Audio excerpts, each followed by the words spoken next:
Hi everyone, in this video we will be dealing with Roland Barthes.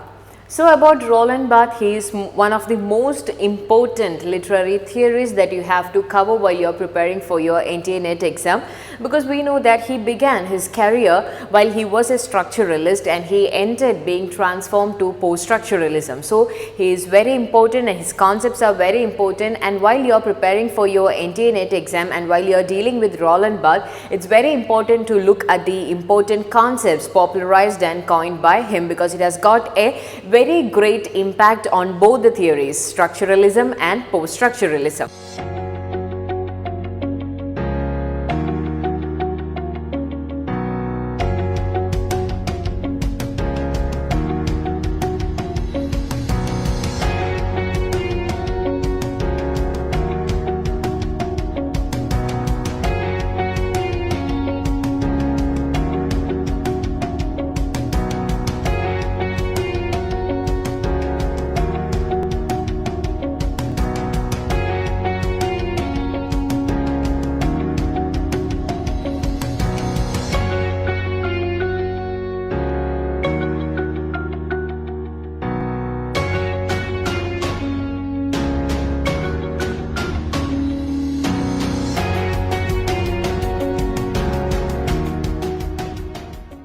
So about Roland Barthes, he was born in the year 1915 and died in the year 1980. So in this video we will be dealing with the important works written by Roland Barthes.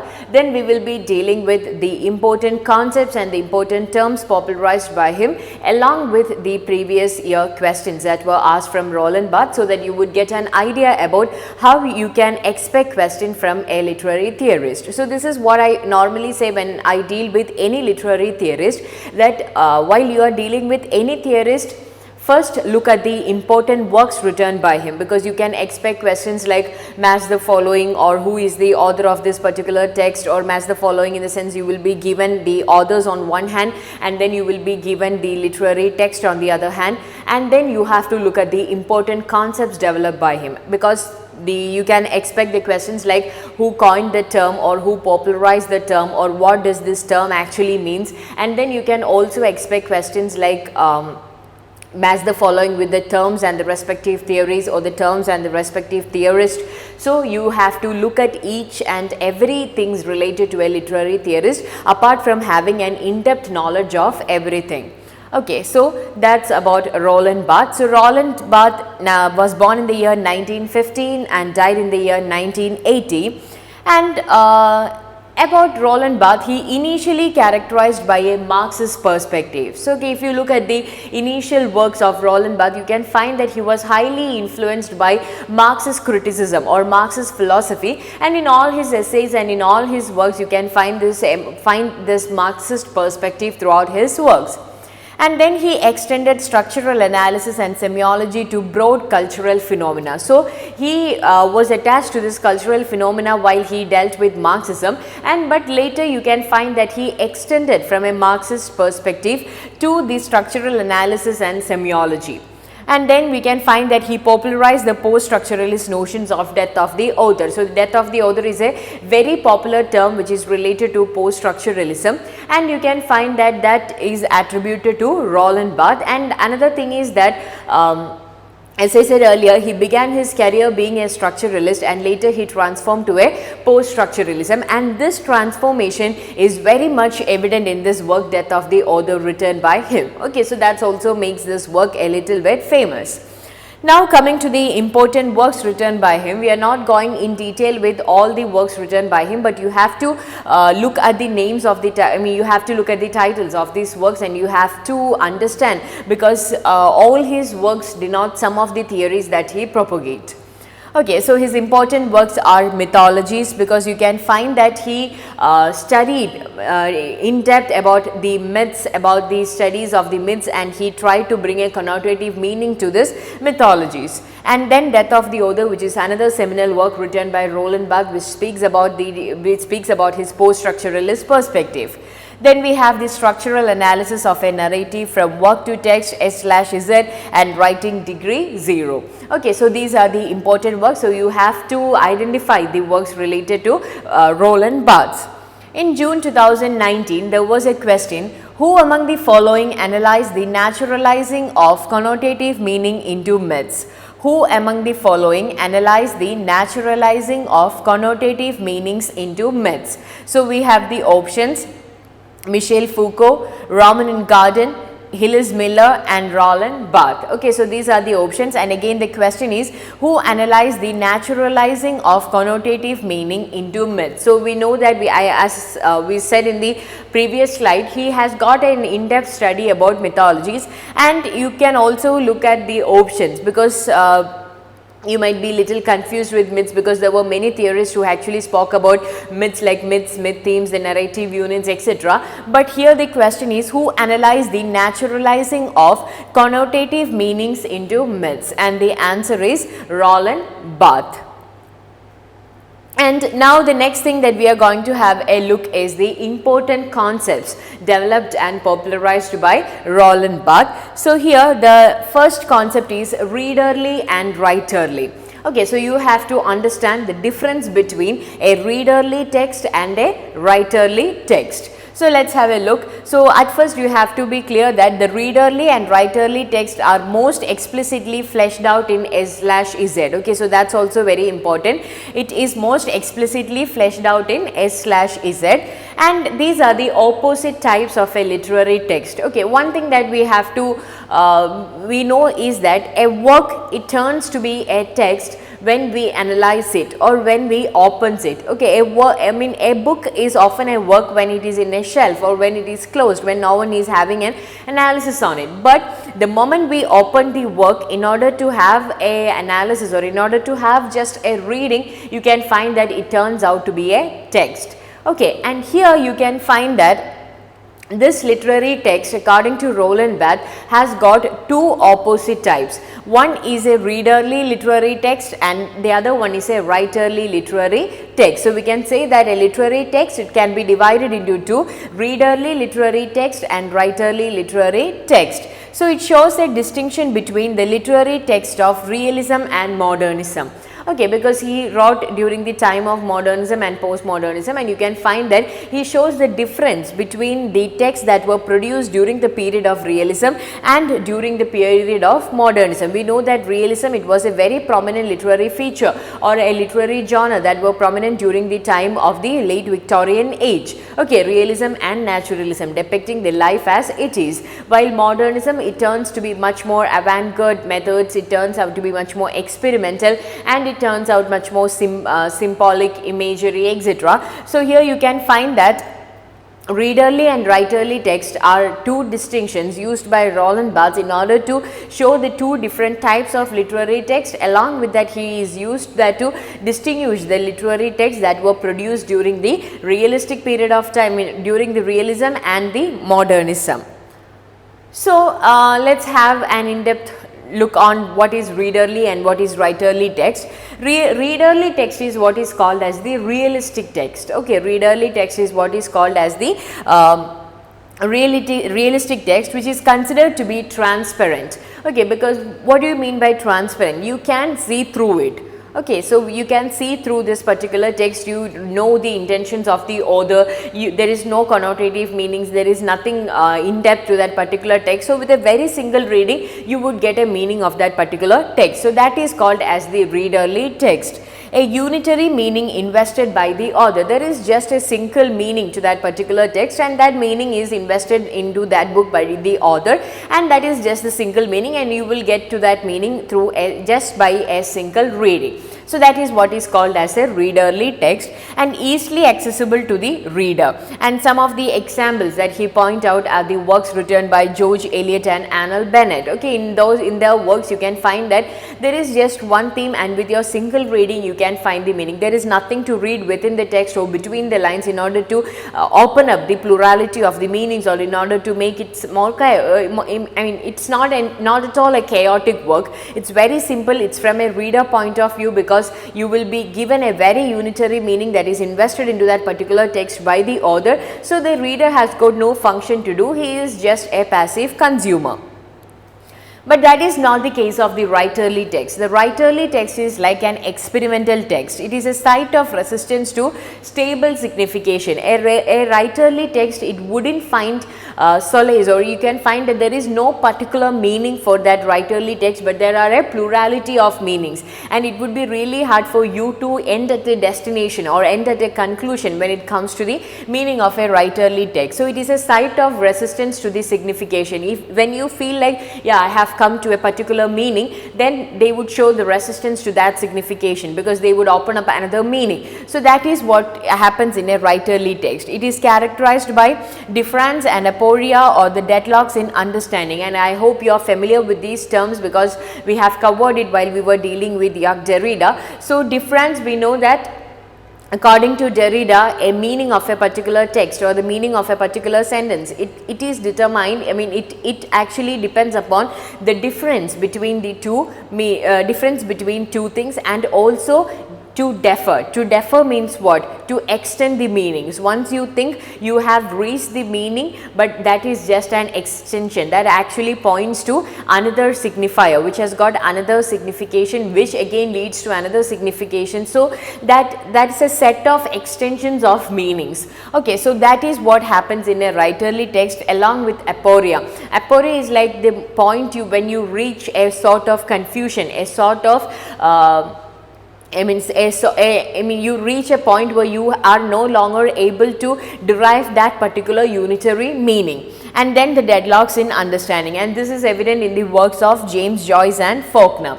So, remember, that's a difference between a readerly text and a writerly text. A readerly text is actually a text where the reader is given a unitary meaning which is invested by the author, and he or she has got nothing to do with it. But a writerly text, it is the experimental text, a site of resistance to stable signification, which has got everything that Derrida points out in a particular text.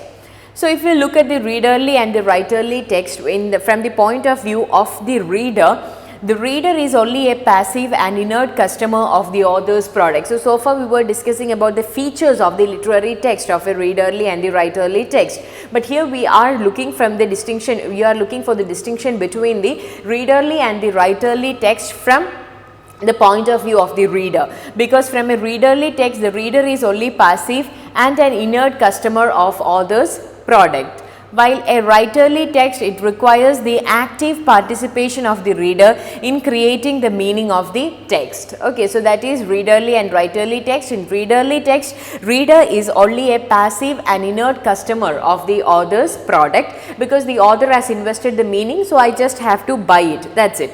But in a writerly text, the reader has to have this active participation, because that is not just a single meaning, but once I reach a single meaning, I have to understand that no, that's not the case, there are multiple meanings. So, it requires the active participation of reader in creating the meaning of the text. And similarly, now we have discussed about the point of view of the readers, the distinction between the role of the reader in both the readerly and the writerly text. Then we are looking at the distinction in the pattern of reading between the readerly and the writerly text. So, in the readerly text, it promotes a horizontal reading. So, we know what a horizontal reading, that is like just a straight line, you just have to go through it. Okay, you have to go through the story, you have to go through the lines, and you will get the meaning of that particular text. It is concerned only with the storyline of the text. The play of language can be ignored and the text can be viewed as transparent. There is nothing called as the free play, or there is nothing called as the shifting of center that happens in a horizontal reading. You just have to be bothered about the plot line of that particular story. It gives the reader imminent pleasure or pleasure. So, this is also required. Okay, we are not minimizing, we are not considering it to be the inferior thing when it is compared to the writerly text, because if a reader or if any person wants to have a very stable, wants to have a very peaceful, pleasant reading, then obviously readerly text would be much more better than the writerly text, because it gives the pleasure or a pleasure. Okay, because that like what we say, like a feel good movie. Okay, we know that the end is going to be fine, you know that everything, it actually gives you the pleasure of the reading. But a writerly text, it always suggests the vertical reading. Okay, it is not at all bothered about the pluriline, but the play of the language and the layering of the significance. The plot is just substantiary, but at the same time there are other important things like the play of the language and the layering of the significance, and this is something that gives the reader an ecstasy. Okay, you are taken to another level of thinking, you are taken to another level of interpretations, where you finally reach the state of a bliss or ecstasy, or which he terms as joyance. Okay, so this is what goes for writerly and vertical text. So this is a distinction between the readerly text and the writerly text, and in the June 2020 exam there was a question that was asked from this particular topic. Okay, in June 2020 there was a question: which two of the following features shall apply to Roland Barthes' notion of a writerly text? Which two of the following features shall apply to Roland Barthes' notion of a writerly text? So these are the options. So here in the questions you have to identify, from the question you are asked to identify the correct statements regarding the writerly text. Okay, so option A. In case of writerly text, the reader accepts the meaning without too much reading effort. No, that is not the case, because we know that that is the case of the readerly text. It is in the readerly text the reader gets to know about the meaning, or the reader accepts the meaning without much participation or without much reading effort. So the first statement is wrong. Then the second one, a writerly text tends to focus attention on what is written. A writerly text tends to focus attention on what is written. Okay, so if you look at the case, we know that that is also a wrong statement, because we have never mentioned that the writerly text, it tends to focus attention on what is written. Okay, so that is not the case, but it actually focuses on the meaning apart from what is written. If it focuses on what is written, then it is much more related to formalism or new criticism, but that is not the case of a writerly text. Then writerly text makes the reader a producer, and we know that is the correct answer. A writerly text makes the reader a producer. The reader is the producer. He creates the meaning because he is an active participant. Okay, he understands the different meaning. He goes for a vertical reading. So that is the correct statement. Option C, writerly text makes the reader a producer. Then option D, a writerly text tends to be self-conscious. A writerly text tends to be self-conscious. That is also a right statement, because a writerly text tends to be self-conscious in the sense there has got multiple meanings into it. So and it is a integration of different things, of deference, of aporia, of multiple signification. So they are self-conscious. The work has got something within itself. Okay. So that is the answer. Choose the correct answer from the options below. So we know that the correct answer is option 4, C and D only. In a writerly text, the reader is the producer, and the writerly text is what? It is self-conscious. So the answer is option 4. Now moving to the next concept developed by Roland Barthes, that is 5 chords of semiotics. Okay, 5 chords of semiotics. So let's have a look on what are these 5 chords of semiotics according to Roland Barthes. To interpret a text is not to give it a meaning, but on the contrary to appreciate what plural constitutes it.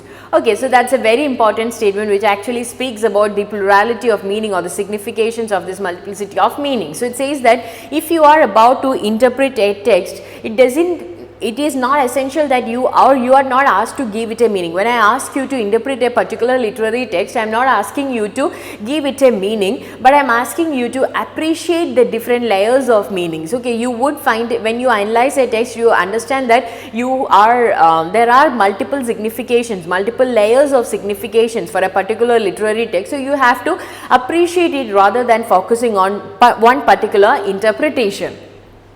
His theory of the 5 chords is a way of grouping signifiers according to the role they play in the text. Okay, his theory of the 5 chords is a way of grouping signifiers according to the role they play in the text. So he is grouping the signifiers of a particular text.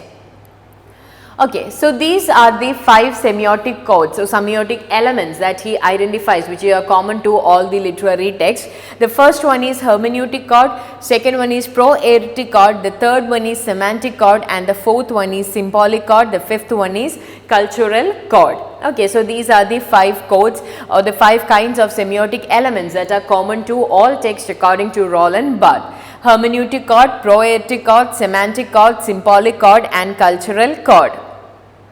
Okay, so let's have an in-depth look on it. So what do you mean by hermeneutic chord? Hermeneutic chord, it refers to any element of the story that is not fully explained and hence becomes a mystery to the reader. Okay, while you are reading a particular text, there would be certain elements that would not give you perfect meaning, okay, or that would not you can find that at some part the story wouldn't be completely explained and you are asked to understand, or you are asked to find the meaning, or you are asked to complete the story, and what happened there would always remain a mystery to the reader. It would be more familiar to you if we look at the examples of movies, because in certain movies, especially in thrillers, you can find that certain things wouldn't be explained to the audience, okay, and the audience would always remain, how he escaped would be either the climax, or it would be the twist, or it would be really a surprise for the audience. So the purpose of the author is to keep the audience guessing, arresting the enigma until the final scenes when all is revealed and the closure is achieved. For example, imagine a scene where the hero is captured by the goons and we don't know what happens to the hero, but when the villain is supposed to kill the hero, when he comes there to kill the hero, you can find that the hero wouldn't be there, he somehow managed to escape, and that actually brings a curiosity to the audience to look at, to guess how he escaped or who might have helped him, etc. And that actually causes a curiosity to want more, or curiosity to see more of what happens there, and that is what is called as hermeneutic chord, and towards the end you would be very clear about what happens there. The second one is the proaeretic chord. Proaeretic chord, it refers to any other action or event that indicates something else is going to happen and which hence gets the reader guessing as to what will happen next. Okay, it refers to any action that indicates something else is going to happen. Okay, for example, you might have seen some scenes in movies where one particular character just gets into the kitchen and turns on the gas, but somehow he or she got confused with something and moves out. So when we know that the gas is on and something is going to happen, so such scenes are normally common in movies and books, okay, because that actually gives the audience, or that actually gives the reader an idea that something is going to happen there, because something, they have initiated something which doesn't have a continuation, but after, when it gets its continuation, till that time the audience or the reader will be keep on guessing on what will happen, okay, who is going to die or who is going to save her. So something is often happening there, and it works in pair with hermeneutic chord to create the tension. So proaeretic chord along with hermeneutic chord, they combine together to cause a tension among the audience. The third one is the semantic chord. This chord refers to connotation within the story that gives additional meaning over the basic denotative meaning of the word. So that is what is called as the semantic meaning. So if you watch a movie or if you read a book, there would be certain meanings that are very much clear to you, but at the same time they would use certain elements in order to create a much more deeper meaning. Okay, so that is called as the semantic chord. Refers to the connotation within the story that gives additional meaning over the basic denotative meaning of the word. For example, if you have watched the Marvel movies, you would be very clear about this semantic chord, because it's like a series, and one movie they would just utter something, they would make a statement, and 2 or 3 movies later you could find an in-depth meaning to that particular utterance, which has got certain reference to what happens in the future or what happens in the past. So here you can find that is what is called as the semantic chord, an in-depth meaning that is there within the sentence which is not that evident. Authors can paint rich pictures with relatively limited text. Then we have this symbolic chord, organizing semantic meanings into broader and deeper sets of meanings. So symbolic chord makes semantic chord much more beautiful. Okay, semantic chord is just the layers of meaning, while symbolic chord is actually the beautification of that particular meanings. Okay, it actually it organizes the semantic meanings into broader and deeper layers of meaning. It uses symbols, it uses different techniques in order to organize the semantic meanings. It is done with the use of the antithesis, where new meaning arises out of opposing and conflict ideas. Okay, so that is what happens in the symbolic chord. And finally, the cultural chord. The cultural chord is like the final word of the chord, or the final word of the meaning, because this chord refers to anything that is founded on some kind of canonical works that cannot be challenged and is assumed to be a foundation for truth.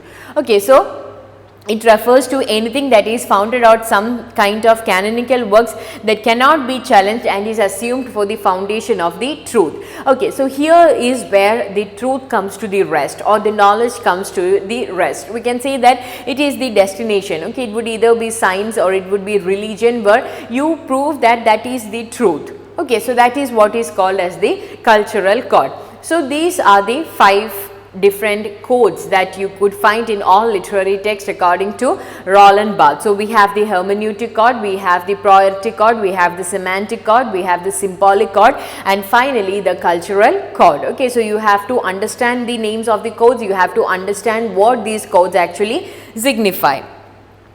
The next important concept of Roland Barthes is the death of the author. Okay, and as I said earlier, the death of the author, it marks Barthes' transition from structuralism to post-structuralism, and I really want all of you to read that essay, because it would really give you an idea about this post-structuralist notion about the death of the author. So the concept announces the liberation of a literary work from authorial intention and the control of the author. So when I say death of the author, it actually means it's not the biological death of the author, but when I say death of the author, I am actually giving freedom to this particular text. Okay, because the author is considered to be the controller, the author is considered to be the owner of the literary text, and when we remove the owner from, or when we remove the author from that particular context, the literary text is standing there individually. So it has got its freedom, it has got its liberation from the authorial intention and also from the control of the author, because once we know about this authorial intention, then it would actually be a hindrance for us to go for the other meanings of that particular text. So when we say death of the author, the concept announces the liberation of a literary work from the authorial intention and the control of the author. So with the death of the author, the reader or the scripter is born. He writes meanings into a particular text. So with the death of the author, the reader or the scripter is born. So again, when we speak about the reader, it is not the biological reader, but it is the culmination of the meanings from all sides, from all perspectives. So he is someone who writes meaning into a text. So with the death of the author, a reader or a scripter is born who writes meaning into a particular text. It underscores the myth of transcendental signified. And a text unity lies not in its origin but in its destination. Okay, so there was a common belief that the text unity lies in its origin, because that is only a singular person, but its destination, that is something that we cannot even consider, or that is not something that is tremendous. So, but he says that a text unity lies not in its origin but in its destination, that is when it reaches the hands of the reader. And according to Barthes, a reader is without a history, biography and psychology. Okay, so it's not at all a biological reader, but he also doesn't have got any history, biography or psychology. He is just someone who holds together in a single field all the traces by which the written text is constituted. Okay, so he is someone who holds together in a single field all the traces by which the written text is constituted. Okay, so when we speak about a reader, he is not some, it is the reader of Roland Barthes is entirely different from the reader response theory. Okay, so here the reader, he is not without any history, biography and psychology, but a literary text, it creates a plurality of meanings, it creates multiple intentions, multiple meanings. So all these are culminated together in a particular reader, and this reader can be anyone or anything. So he is just the function of a text. Okay, so if I say if I say it has got one meaning, then that actually shows one reader could get that meaning. Then there comes a possibility, hundreds or millions of possibilities, because there are got different types of readers, and so a reader is the culmination. We can say a reader is the function of a text. He actually shows the different ways in which a particular text can be interpreted. In December 2018, there was a question, and the question is actually a passage, and you have to identify the author and also the work in which this passage appears. So let's have a look on this passage. We know now that a text is not a line of words releasing a single theological meaning, the message of the author God, but a multi-dimensional space in which a variety of writings, none of them original, blend and clash in literature by refusing to assign a secret and ultimate meaning to the text, and to the world as text liberates what may be called an anti-theological activity that is truly revolutionary, since to refuse to fix meaning is in the end to refuse God and his hypostates, reason, science and law. Okay, so this is the statement. This is the passage, and it might sound a little confusing, but if you get to know about what does this passage actually suggest, you would easily relate it to the author. So here the author, what does he says is that we know that a text is not just a line of theological meaning. When we say theological meaning, that actually means the intention of the author or the intention of the God. So here the author is compared with God. So the text is not just the intention of the author, but it is a multi-dimensional space in which a variety of writings, and these writings, there would be a variety of interpretations, and none of these interpretations would be original. They often blend together, they clash, and they clash because why? They contrast with each other, because none of these interpretations or none of these meanings they agree to accept this theological meaning. Okay, so they refuse to assign a secret ultimate meaning to the text, and this refusal of this theological meaning is really revolutionary, because you are refusing to have something that is fundamental, or you are refusing to something that is what can we say, can be considered to be the foundation or the truth. So that is just like rejecting God, and that would be really revolutionary. Okay, so that is the passage, and you have to identify the passage comes from which of the following essays: Traditional Individual Talent by T.S. Eliot, Discourse in the Novel by Mikhail Bakhtin, What is an Author by Michel Foucault, and The Death of the Author by Roland Barthes. And we know the correct answer is The Death of the Author by Roland Barthes, because that actually gives the passage actually gives an idea about the concept of the reader introduced by Barthes. So we know the Traditional and Individual Talent by T.S. Eliot, it speaks about the importance of tradition and the importance of impersonality, depersonalization of the particular text. Similarly, that's a case of the Discourse in the Novel and What is an Author. But Death of the Author by Roland Barthes, it speaks about the death of the author and how a literary text is liberated from the authorial intention, or we can say the theological discourse, and then being a revolutionary in order to blend all the interpretations, all the non-theological activities. So the correct answer is option 4.